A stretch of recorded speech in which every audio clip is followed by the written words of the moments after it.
Ankita Bhandari case को 1 महीना होने को आया है। एसआईटी लगा दी गई है, फास्ट ट्रैक कोर्ट गठित किया गया है, मगर अभी तक कहीं से भी कोई उम्मीद इंसाफ की नजर नहीं आ रही है। क्यों सरकार इस केस में देरी करवा रही है?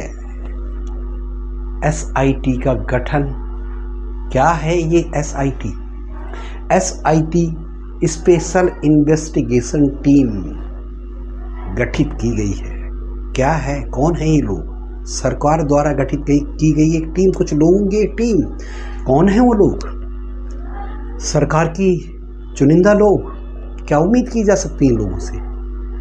केस भी तो सरकारी से लोगों से जुड़े लोगों का है, पूर्व मंत्री का बेटा है, इसलिए सीबीआई की जांच लगातार जनता तब से मांग कर रही है जब से केस हुआ, मगर सरकार ने सीबीआई जांच की सिफारिश ही नहीं की। क्यों? क्या सरकार नहीं चाहती कि इस केस में दोषियों को सजा मिले? क्योंकि वो सरकार सत्ताधारी पार्टी में एक पूर्व मंत्री का बेटा है। सरकार सीधे सत्य के कटघरे में नजर आ रही है। सीबीआई जांच, पहला सवाल कि सीबीआई जांच क्यों नहीं बिठाई गई? अगर कोई और केस होता, सरकारी किसी पूर्व मंत्री की बेटी के साथ अगर ये हुआ होता, तो सीबीआई क्या न जाने कितनी टीमें वहां लग गई होती और दोषियों को अब तक फास्ट ट्रैक के अंदर फांसी की सजा दे दी गई होती। मगर वो गरीब की बेटी थी, इसलिए सरकार खुद नहीं चाहती कि दोषियों को कोई ऐसी सजा मिले कि वो इस दरिंदगी की। सरकार एसआईटी का गठन करती है। क्या किया अब तक एसआईटी ने? क्यों नाम नहीं लिया जा रहा है उस वीआईपी का?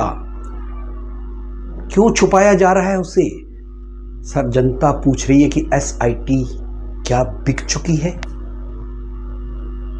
बिल्कुल एसआईटी बिक सकती है, सरकार के इशारों पे काम कर सकती है, मगर सरकार ये ना भूले कि जनता आज मांग कर रही है, वो जनता कल क्रांति भी कर सकती है, जन आंदोलन भी हो सकता है। और उस टाइम सरकार को अगर जनता ने बिठाया है तो जनता ही इस सरकार को उतार देगी। सरकार ये ना भूले कि वो अमिट आजीवन यहाँ पे एक राज करने वाली है। दूसरी पार्टियां लगातार खड़ी हैं इस मौके की तलाश में कि सत्ताधारी पार्टी कमजोरी दिखाए और उनको सत्ता में काबिज होने का मौका मिल जाए, और वो जल्द ही आने वाला समय है। कुछ जिम्मेदार आदमियों का ये कहना, उस लड़की के चरित्र पे उंगली उठाना बहुत गलत बात थी ये, क्योंकि वो इतनी ईमानदार लड़की थी कि अगर उसने ये पहल ना की होती, उन दरिंदों की बात मान ली होती, तो आज उसे ये अपनी जान नहीं गंवानी पड़ती। मगर वो गरीब की बेटी इतनी खुददार थी कि उसने जाते जाते अपनी जान गंवा करके उन सभी अंकिताओं के वो नर्क का रास्ता जो उस रिजॉर्ट्स में बना था, वो हमेशा के लिए बंद करवा दिया। उस रिजॉर्ट्स में कितनी अंकिताओं की लाशें दफन होंगी, ये भी एसआईटी जानना नहीं चाहिए या जानना नहीं चाहती। इसीलिए वहाँ पे बुलडोजर चला दिया गया है, और अगर सही ढंग से आज भी उस जगह की जांच की जाए तो कई अंकिताओं की लाशें वहाँ नजर आएंगी। उन दरिंदों को फांसी नहीं, 10 बार फांसी होनी चाहिए, फांसी के बाद फांसी होनी चाहिए, ताकि वो लोग, जनता, इन मंत्रियों रईसों के बेटों की कारगुजारियों से निजात मिल सके। सबक मिले उन मंत्रियों के बेटों को, रईसों के बेटों को, जो कि गरीबों की बेटी को अपने हाथों का खिलौना मानते हैं। और लड़की, उस लड़की ने जो किया वो उत्तराखंड के इतिहास में हमेशा याद किया जाएगा। उसने जाते जाते अपनी जान दे दी, मगर उन दरिंदों की एक भी बात नहीं मानी। कई प्रलोभन दिए गए, उसे डराया गया, धमकाया, मगर उसने अपनी जान की परवाह नहीं की।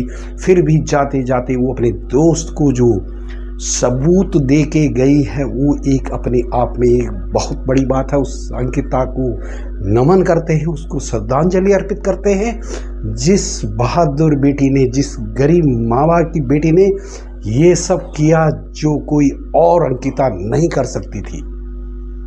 कौन सा ऐसा क्षेत्र है जहाँ पे आज लड़कियां आगे, सबसे आगे नहीं हैं, मगर एक गरीब की बेटी ने अपने घर के भरण पोषण का जिम्मा क्या ले लिया कि लोगों को उसके ऊपर उंगली उठाने की ज़रूरत पड़ गई कि वो लड़की वहाँ क्यों गई थी।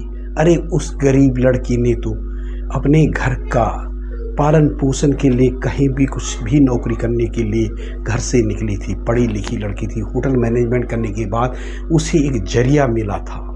गरीबों को नौकरी कौन देता है, कौन पूछता है गरीबों को। और सबसे बड़ी बदकिस्मती उस लड़की की ये थी कि वो खूबसूरत भी थी, और खूबसूरत गरीब की बेटी का होना बहुत बड़ा गुनाह माना जाता है, क्योंकि भूखे दरिंदों की नजरें उसे हमेशा कचोटती रहती हैं। मगर फिर भी उस बहादुर बेटी ने उस ऐसी जगह पे काम तो किया, मगर निर्भय से काम किया और अपने आप को साबित करके रख दिया कि उत्तराखंड की बेटी और गरीब माँ बाप की बेटी अगर अपने पे आ जाए तो जान दे सकती है, मगर किसी भी बात पे समझौता नहीं कर सकती। उसने अपनी अस्मिता पे आंच नहीं आने दी और अपने आप खुद बलिदान होकर के उन अंकिताओं के लिए रास्ता खोल गई, जो अंकिताएं न जाने उस नर्क में कितनी अंकिताएं जाती रहती, उन रईसों के दरिंदों का शिकार होती रहती। मगर फिर भी सरकार की आंखें नहीं खुलती और उस अवैध जगह पे, अवैध रिजॉर्ट्स पे किसी की नज़र नहीं गई होती। विनोद आर्य सबसे बड़ा गुनाहगार है इस रिजॉर्ट्स को, इस अवैध ज़मीन पे रिजॉर्ट्स बनाने का, उससे संरक्षण देने का, उसमें जो भी काम होते थे उनको करवाने का, उनको बचाने का सबसे बड़ा गुनाहगार विनोद आर्य है। पूर्व राज्य मंत्री विनोद आर्य ही सबसे बड़ा गुनाहगार है। सरकार, पुलिस उसे क्यों नहीं गिरफ्तार करके पूछती कि आखिर ये क्यों इन अवैध ज़मीन पे रिजॉर्ट्स बनाया गया? क्यों नहीं पूछती आप सरकार उससे? क्यों नहीं पूछती पुलिस उससे? क्यों गिरफ्तार नहीं करती एसआईटी उसे? कौन था वो वीआईपी? क्या विनोद आर्य को नहीं पता था कि वो वीआईपी कौन है? बिल्कुल पता था, मगर न विनोद आर्य बताना चाहता है, न सरकार बताना चाहती, या तो उन लोगों का ऊपरी दबाव के कारण मुंह बंद कर दिया जा रहा है। सरकार खुद नहीं चाहती कि उस वीआईपी का नाम सामने आए, कहीं ऐसा ना हो कि सरकार की किरकिरी हो जाए। मगर सरकार को याद रखना चाहिए कि जनता नहीं भूलेगी ये सब। बड़ी जल्दी अगर उन्होंने, उस जनता ने सत्ता पे बिठाया है तो सत्ता से उतार भी सकती है। क्यों मुख्यमंत्री चुप बैठे? फिर कौन उन पे दबाव डाल रहा है? कौन धामी जी को धमका रहा है? कौन धामी जी को प्रेशर डाल रहा है कि इस केस को, या तो सीधी बात यह है कि खुद धामी जी नहीं चाहते कि इस केस का फैसला आए। मैं कहता हूं धामी जी, हमने खुद चाहा था कि आप इस राज्य की सत्ता को संभालें और ऐसा कार्य करें कि जो उत्तराखंड के इतिहास में आपका नाम हो, मगर आपने अपना नाम हमेशा के लिए खराब कर दिया। लगा दीजिए अपनी मुख्यमंत्री सीट की कुर्बानी कर दीजिए, जनता हमेशा याद रखेगी, सर पे बिठा के रखेगी। कर दीजिए अपने मन की, करा दीजिए उनको फांसी, बिठा दीजिए पूरी जांच ऊपर से नीचे तक। कौन है वो वीआईपी? पार्टियां तो बदलती रहती हैं, लोगों ने बदली है, आप ही बदल लेंगे। मगर याद रखिए, अगर आपने इस केस का फैसला नहीं हुआ तो आपका नाम हमेशा काले अक्षरों में लिखा जाएगा, क्योंकि आप सत्ता के इस समय मुखिया हैं उत्तराखंड के। ये फैसला आपको करना है कि आपने जनता को क्या देना है। इस समय सिर्फ जनता अंकिता के लिए फैसला मांग रही है, उसके लिए न्याय मांग रही है। ये आपने डिसाइड करना है कि आपने मुख्यमंत्री की सीट बचानी है या अपना नाम। कुर्बानी आपको एक की देनी पड़ेगी, या नाम की या मुख्यमंत्री पद की। ये आपको डिसाइड करना है कि आपने करना क्या है। से फैसला आएगा, ये सरकार कहती है, सब कह रहे हैं, मगर कोर्ट फैसला तभी देती है जब नीचे से उसके साक्ष्य, उसकी सबूत, उसके गवाह, उसका केस को मजबूत करके सर कोर्ट के सामने पेश किया जाए। और वो सब नहीं हो रहा है। ये सब पुलिस प्रशासन, सरकार और ये उन सब का काम है ये साक्ष्य, ये गवाह, ये सब सबूत जुटाना, जो कि पुलकित आर्य और उसके साथियों को फांसी तक ले जाए 302 धारा के अंतर्गत। मगर वो कोई भी साक्ष्य नहीं जुटा पाए, ना जुटा पाए ही नहीं, बल्कि वो जुटाना ही नहीं चाहते, क्योंकि ये केस ही सरकारी है, सरकारी लोगों का केस है, सरकार का है। सरकार अपने पूर्व मंत्री को बचाने पे लगी है और उस वीआईपी को बचाने पे लगी है, जो कि उस रिसोर्स में 19 तारीख को आने वाला था और अंकिता के ऊपर प्रेशर बनाया जा रहा था। इसलिए इस केस को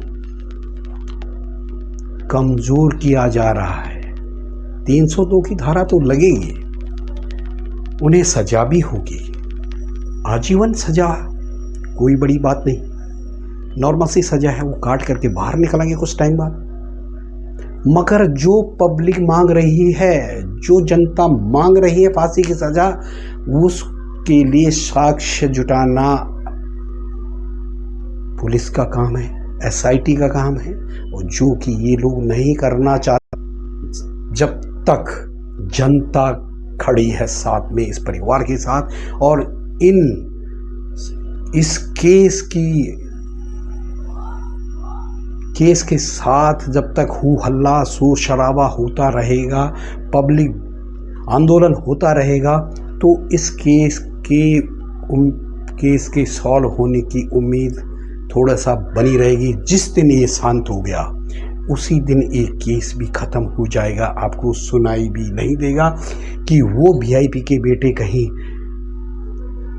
किस जेल में हैं और कैसी कंडीशन में रह रहे हैं, ऐश कर रहे हैं जेलों में। पैसे वाले हैं, रईस के बेटे हैं, जेलों में भी रईस की तरह रहेंगे, क्या फर्क पड़ता है इनको। मगर जनता चाहेगी तो इनको अच्छी तरह से घसीटा जा सकता है, उसके बाप को भी घसीटा जा सकता है।